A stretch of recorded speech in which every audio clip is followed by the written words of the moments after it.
है सीबीएन की प्रस्तुति और आप देख रहे हैं एक नई जिंदगी। Hello and good morning friends, welcome to एक नई जिंदगी। सुप्रभात दोस्तों, एक नई जिंदगी में आपका स्वागत है। दोस्तों, आप सब कैसे हैं? हम आशा करते हैं कि आप सब ठीक हैं और आप परमेश्वर की नज़दीकी में बढ़ रहे हैं। और एक और दिन परमेश्वर ने हमें दिया है जब हम साथ मिलकर कुछ नया सीखें और अपने जीवन को परमेश्वर के लिए और योग्य बनाएं। बिल्कुल दोस्तों, हम उम्मीद करते हैं कि आपका इंडिपेंडेंस डे सेलिब्रेशन बहुत ही बढ़िया रहा। इस पूरे महीने हम इंटेग्रिटी पर बात कर रहे हैं और आज रिबेका हम कुछ नया सीखने वाले हैं। जी बिल्कुल राहुल, आज हम एक बहुत ही इंटरेस्टिंग बात पर चर्चा करेंगे और वो ये है कि अक्सर जब हम प्रार्थना करते हैं और हम कभी कभी प्रार्थना में मन्नत मांगते हैं, हम परमेश्वर से कहते हैं कि परमेश्वर, अगर आप मेरी ये ज़रूरत को पूरा कर देंगे या मेरे जीवन में ऐसा कर देंगे तो मैं ये करूँगा या मैं वो करूँगा या मैं अपने जीवन में ये बदलाव लेकर के आऊँगा। बहुत कुछ हम कह देते हैं, लेकिन जब वो ज़रूरत हमारी पूरी हो जाती है तो कभी कभी हम उस वायदे को भूल जाते हैं या उसे हम सीरियसली नहीं लेते, या अगर हम पूरा भी करते हैं तो अधूरा पूरा करते हैं। और आज हम इसी के बारे में बात करेंगे कि किस तरह जो वायदे हम परमेश्वर के साथ करते हैं उन्हें हमें कैसे पूरा करना चाहिए। बिल्कुल दोस्तों, और जो वादे पूरा करता है उसे परमेश्वर सराहता है। तो कुछ दिलचस्प कहानियों को भी हम देखने वाले हैं। जी बिल्कुल दोस्तों, और आज प्रोग्राम की शुरुआत हम करेंगे एक बहुत ही खूबसूरत गीत के साथ जो हमें याद दिलाता है कि चाहे इंसान बदल जाए, चाहे वो अपने वायदे से बदल जाए, अपने जीवन में बदल जाए, लेकिन परमेश्वर कभी नहीं बदलता। आज, कल और युगानुयुग तक वो एक जैसा रहता है। और यही गीत है यीशु वही रहेगा, जो गा रही है मसीहा चर्च मुंबई की कोयल। आइए इस गीत के द्वारा हम भी परमेश्वर की स्तुति और आराधना करें। तू ना बदला था, ना बदला है, ना बदलेगा। यीशु वही था, वही है, वही रहेगा।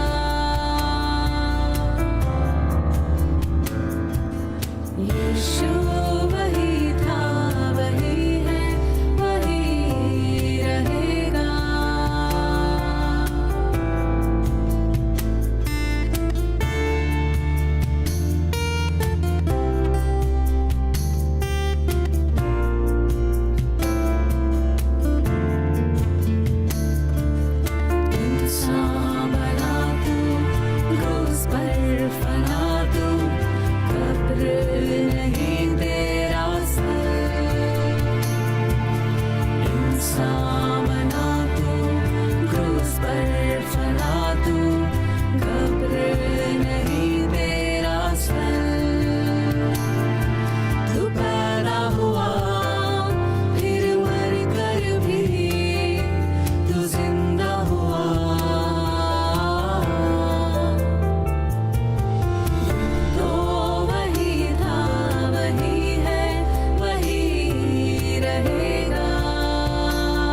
कितना अच्छा गीत है. What a lovely rendition of the fact that the Lord Jesus Christ is the same yesterday, today and forever. Thank you so much. और दोस्तों आपको मैं बता दूं कि ये जो गीत आपने अभी सुना, इसे कंपोज राहुल ने किया है और इसके बोल भी राहुल ने लिखे हैं. Thank you so much Rahul for this lovely song. Thank you Rebecca, प्रभु को सारी महिमा हो. दोस्तों आज हम देख रहे हैं कि कैसे हमारा परमेश्वर बदलता नहीं, वो वादों पर खरा होता है और वो चाहता है कि हम भी परमेश्वर की छवि अपने जीवन में, अपने व्यवसाय में, अपने रिश्तों में दिखाए. परमेश्वर चाहता है कि हमारी जबान का भी मोल हो.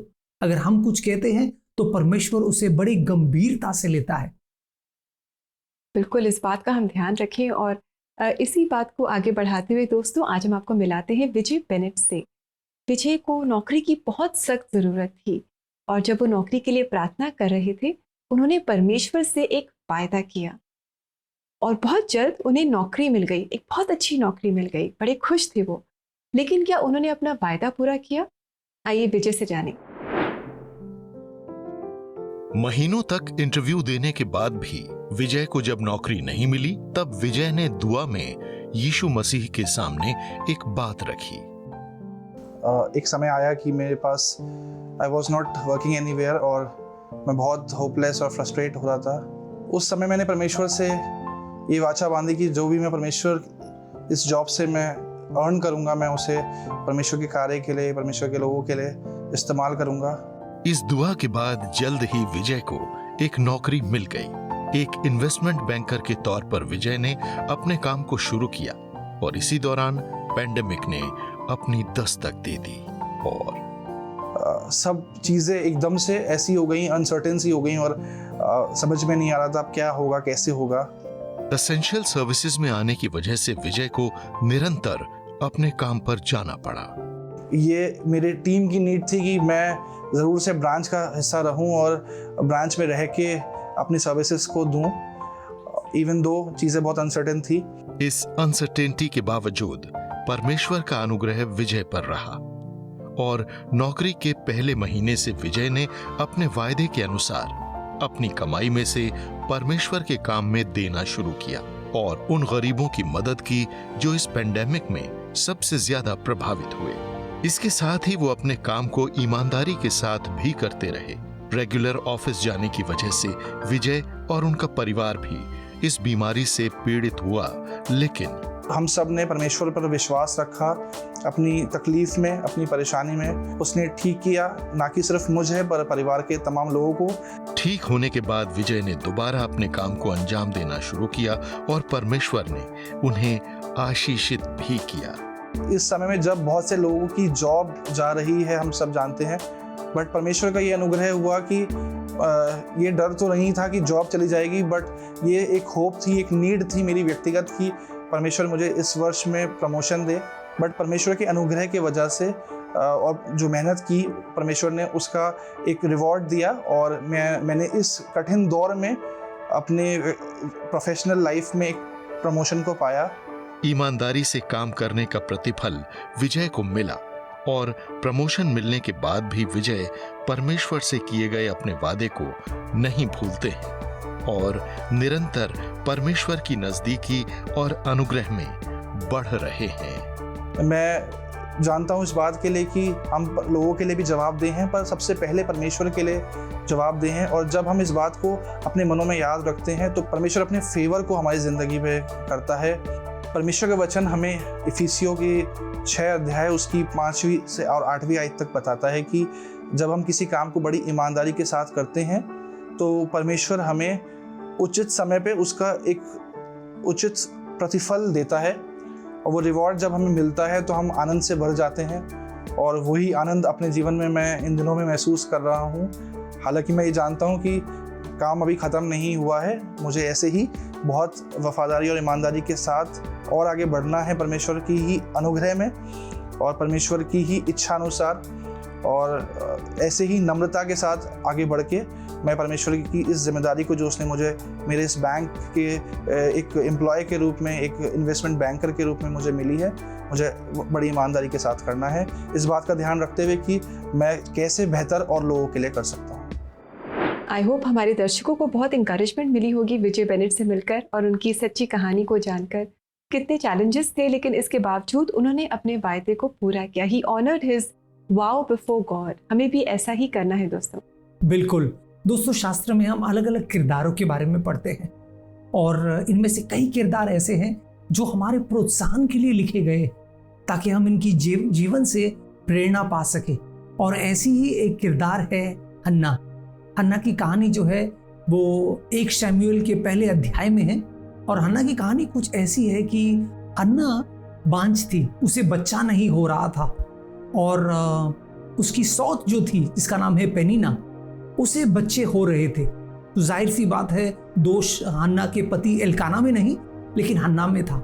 अब हन्ना कई साल बीत गए, पेनिना को बच्चे पे बच्चा होता जा रहा था लेकिन हन्ना को एक भी बच्चा नहीं था। एक दिन जब वो त्योहार मनाने के लिए परमेश्वर के भवन में आती है तो वो रो रो कर प्रार्थना करती है परमेश्वर से और कहती है कि प्रभु, मैं वादा करती हूँ कि अगर तूने मुझे बेटा दिया तो उस बेटे को मैं तुझे समर्पित करूंगी।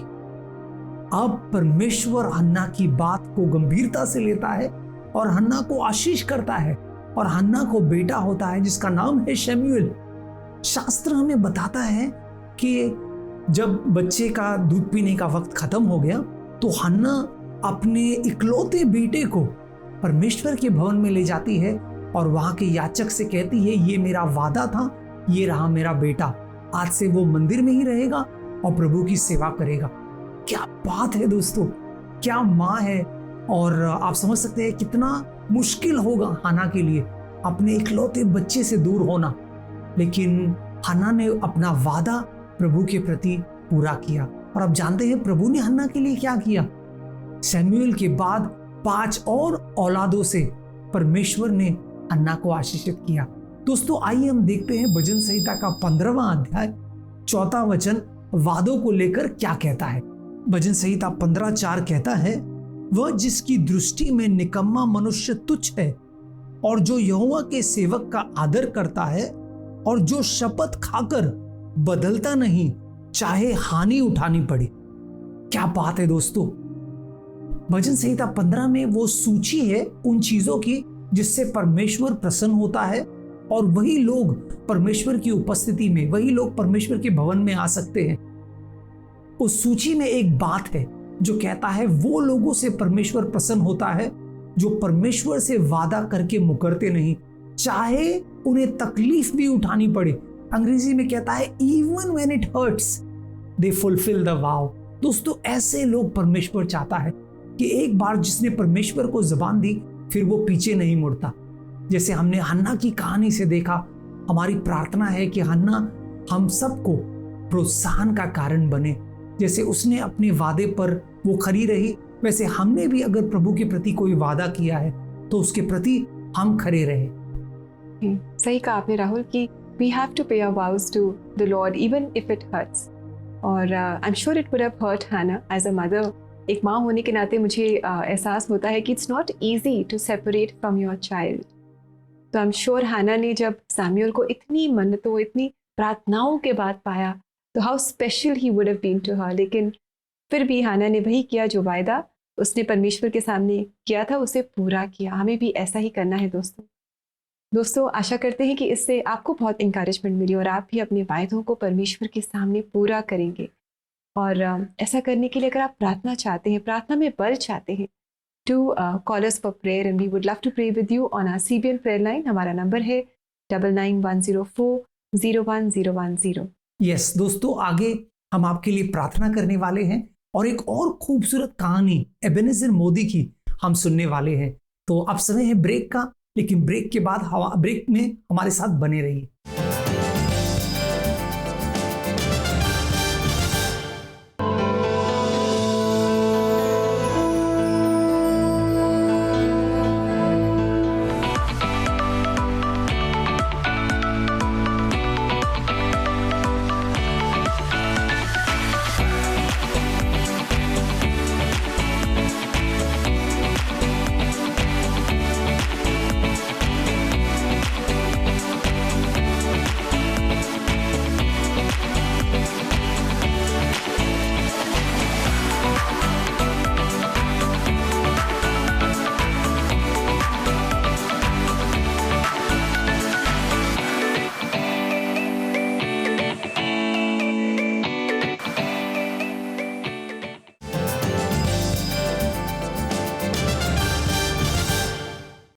वेलकम बैक दोस्तों। आज एक नई ज़िंदगी प्रोग्राम में हम बात कर रहे हैं कि जो भी वायदे हम परमेश्वर के सामने करते हैं, जो भी शब्द हम अपनी ज़बान से निकालते हैं, हमें उन वायदों को पूरा करना है। बिल्कुल। और दोस्तों, जब उन वादों को पूरा करते हैं तो परमेश्वर हमें आशीष भी देता है, क्योंकि हम खराई और निष्ठा और इंटेग्रिटी के साथ परमेश्वर के साथ भी हमारा व्यवहार है, जिसे प्रभु यकीनन सराहता है। जी बिल्कुल राहुल, आपने बिल्कुल सही कहा। और आइए दोस्तों आगे बढ़ें, और आज हम आपकी मुलाकात कराने जा रहे हैं एबेनेज़र मोदी से, जिन्होंने अपने ऑफिस में बहुत सारे चैलेंजिंग सिचुएशंस का सामना किया। इन चैलेंजेस में क्या उन्होंने परमेश्वर को मान दिया, परमेश्वर को आदर दिया? आइए इनसे मिलकर हम जानें।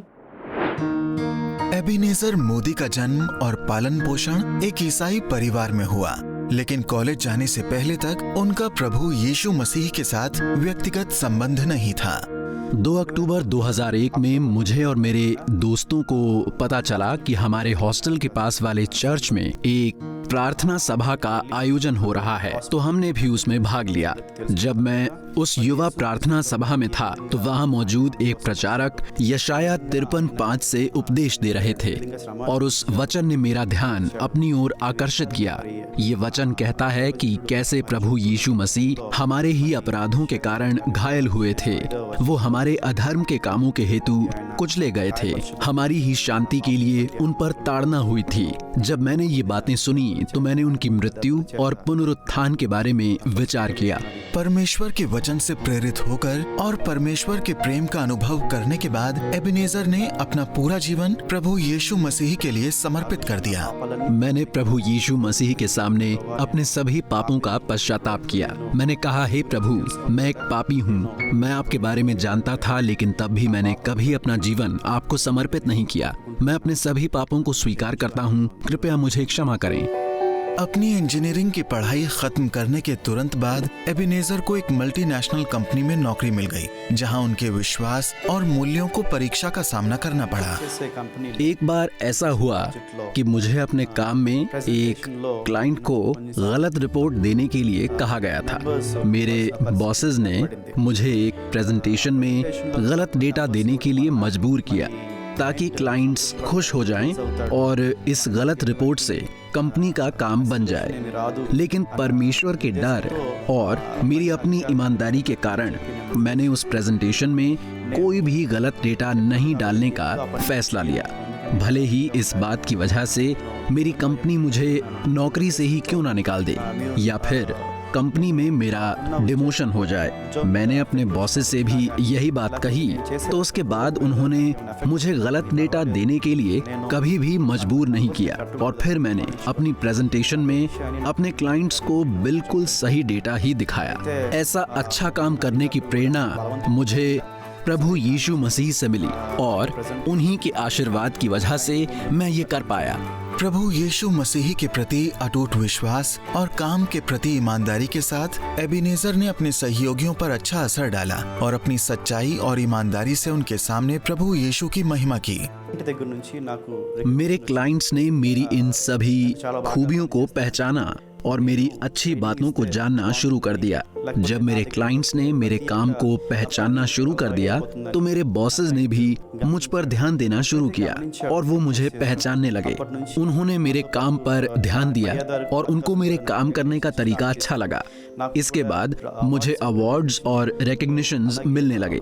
इसके बाद ऑफिस के हॉल ऑफ फेम में भी मुझे फीचर किया गया। मैं जिस तरह से काम करता था और मेरे डेडिकेशन को देखते हुए मेरे बॉसेस ने मुझे बहुत सारी जिम्मेदारियां देने का फैसला किया।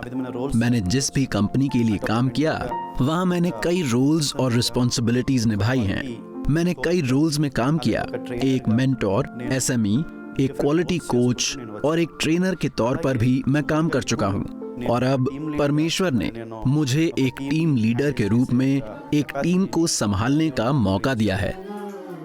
एबेनेज़र मोदी परमेश्वर के आभारी हैं कि उन्होंने उनके जीवन को एक सुंदर पत्नी और प्यारे बच्चों से आशीषित किया है, और वो हर मौके का भरपूर उपयोग करते हैं कि किस तरह युवाओं को ईमानदारी से जीवन जीने का तरीका सिखाया जा सके।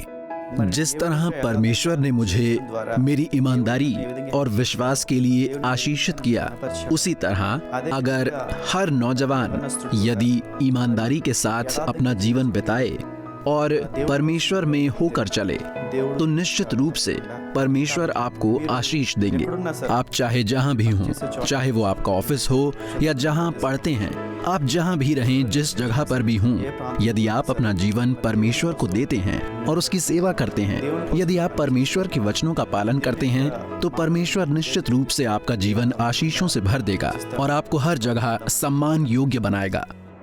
Thank you so much Ebenezer, आपने अपनी कहानी हमारे साथ शेयर की और इससे हमें बहुत इंकरेजमेंट मिली। आई एम श्योर हमारे दर्शकों ने बहुत प्रेरणा पाई और हमने जाना कि हमें अपने कार्यस्थल में भी अपने छोटे बड़े कामों से परमेश्वर को महिमा देनी है, परमेश्वर को ऊंचा उठाना है। बिल्कुल दोस्तों, अगर आपको एक नई जिंदगी प्रोग्राम से प्रोत्साहन मिल रहा है तो हम जरूर आपसे सुनना चाहेंगे कि कैसे हमारा एक नई जिंदगी प्रोग्राम आपको आशीष लेकर आ रहा है, कैसे आपके जीवनों को और आपकी सोच को बदल रहा है। हमें बड़ी खुशी मिलेगी अगर आप हमें बताएं। जी बिल्कुल। और कैसे बता सकते हैं रेबेका? जी बहुत आसान है, आपको हमारा CBN प्रेयर लाइन नंबर तो पता ही है, जो है 9910401010।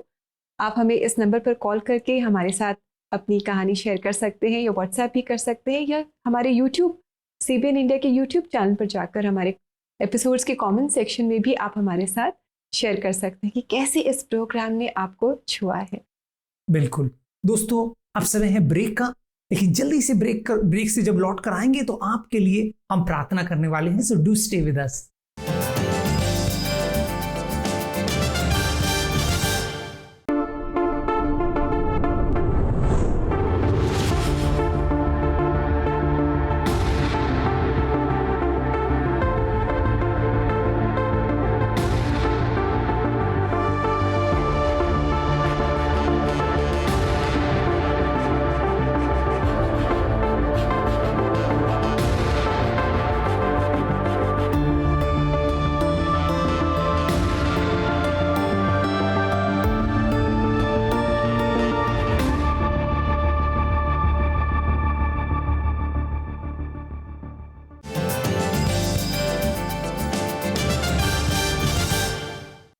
वेलकम बैक दोस्तों। आज एक नई जिंदगी प्रोग्राम में हम बात कर रहे हैं इंटेग्रिटी के बारे में, उस इंटेग्रिटी के बारे में जो हम परमेश्वर के सामने निभाते हैं, और वो है कि जब हम कोई भी वायदा परमेश्वर से करते हैं तो उसे हम पूरा करें।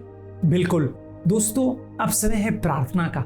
आपने हमें प्रार्थनाएं भेजे हैं जिनके लिए हम उसके परमेश्वर से दुआ मांगेंगे। तो पहली प्रार्थना जो है वो प्रसन्नता पठांग ने हमें भेजा है और वो कह रहे हैं, कृपया मेरी पत्नी सिलमे दी सांगमा के पर्सनल लोन के लिए प्रार्थना कीजिए जो उन्होंने बैंक में अप्लाई किया है, ताकि मेरे बच्चों का यूनिवर्सिटी फी का भुगतान बढ़ सके। जरूर प्रसन्नता जी, हम जरूर प्रार्थना करेंगे कि जो लोन रिक्वेस्ट आपने दिया है वो सैंक्शन हो, वो कबूल हो। जी बिल्कुल। और जैस्मिन ने भी हमें एक मैसेज भेजा है और वो कह रही हैं, मैं एक लेक्चरर के रूप में काम किया करती थी, पर अब मैं बेरोजगार हूँ। मैं अकेलेपन और मनोवैज्ञानिक समस्याओं का सामना भी कर रही हूँ। मेरे इन-लॉज भी मेरे साथ सही व्यवहार नहीं करते हैं। ऐसा लगता है कि मेरी जिंदगी में अंधेरा ही अंधेरा है।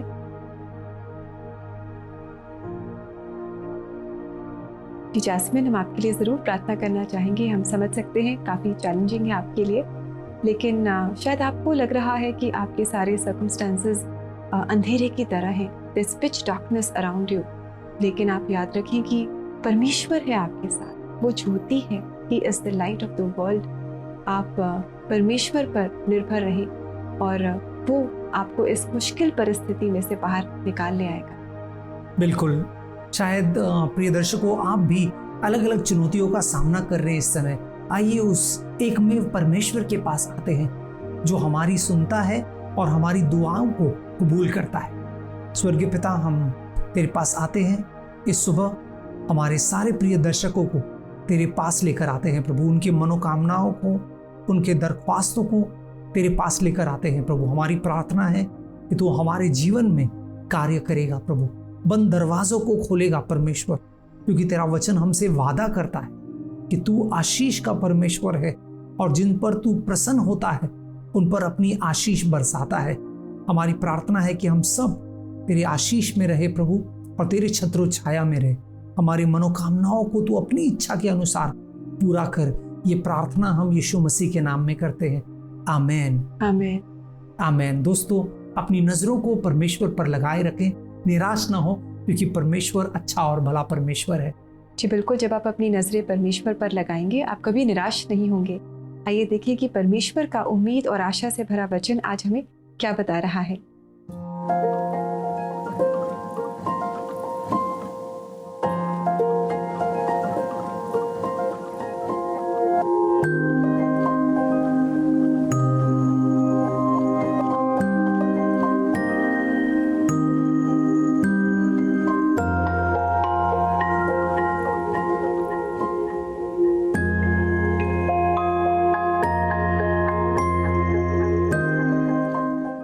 Wow, that's a lovely verse जो हमें इंकरेज कर रहा है कि जब हम परमेश्वर के सामने कोई वायदा करते हैं तो उसे पूरा करने में हम देर भी ना करें।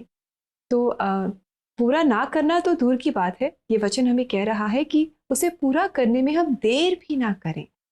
तो दोस्तों, आशा करते हैं कि आज के हमारे प्रोग्राम से भी आपको इंकरेजमेंट मिली, और अगर आपने भी परमेश्वर की हुजूरी में कोई वायदा किया है जिसे शायद आप भूल गए हैं या पूरा नहीं कर पाए, आप परमेश्वर से मदद मांगे और उस वायदे को जरूर पूरा करें।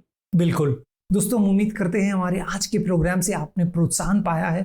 2 खूबसूरत कहानियों को हमने देखा, विजय बेनेट की कहानी और एबेनेजर मोदी की कहानी, और दोनों ही कहानियों में हमने देखा कैसे परमेश्वर ने उन्हें आशीष किया।